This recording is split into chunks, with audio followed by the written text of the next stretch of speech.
Mga kababayan, bilang tugon sa epekto ng Bagyong Tino, mahigpit naming ipinapaalala sa lahat ng mamamayan na manatiling mapagmatyag at sumunod sa mga abiso at tagubilin ng mga kinauukulang otoridad. Ang kaligtasan at kapakanan ng bawat isa ang nananatiling pangunahing layunin sa panahong ito. Ito po ang mga paalala sa kaligtasan. Manatili sa loob ng bahay at lumayo sa mga bintana at salaming pinto. Maghanda ng mga bag para sa paglikas at lagyan ng pagkain, inuming tubig, flashlight, baterya at first aid kit. Tanggalin sa saksakan ang mga kagamitang dekuryente upang maiwasan ang power surge at posibleng makuryente.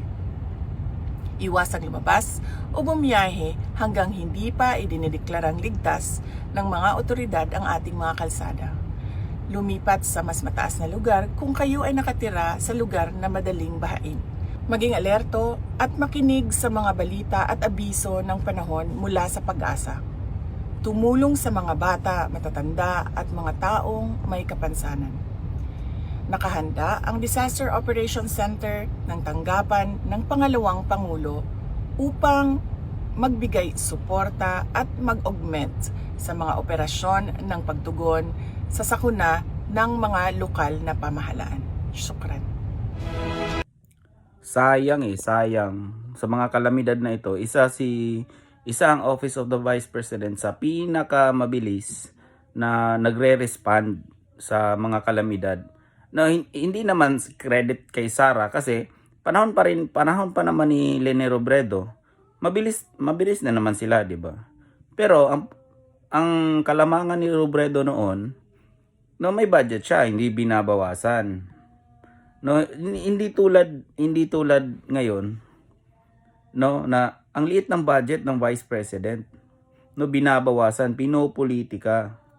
Imbis na magamit sana ang budget na ito para maitulong, lalo na ngayon sa Cebu. Kawawa naman ng Cebu. Pagkatapos lindolin, ngayon bagyo naman.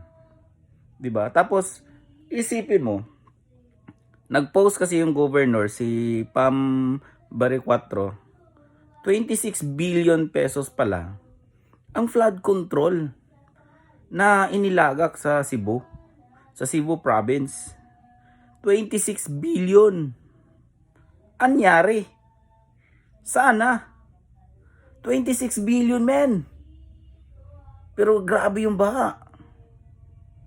No? Grabe ang baha. Sana kaya ang pera. No, tapos yung mga nagnakaw ngayon, yun si Saldico, saan siya ngayon? Ang sarap ng buhay doon sa labas. Nagpapakasarap. Pustahan tayo pag nahuli yun. Magsusuot yun ng neck. Ano tawag doon? Tapos sasakay yun sa wheelchair. Kapal ng mukha, men. Kahit si Romualdez, men.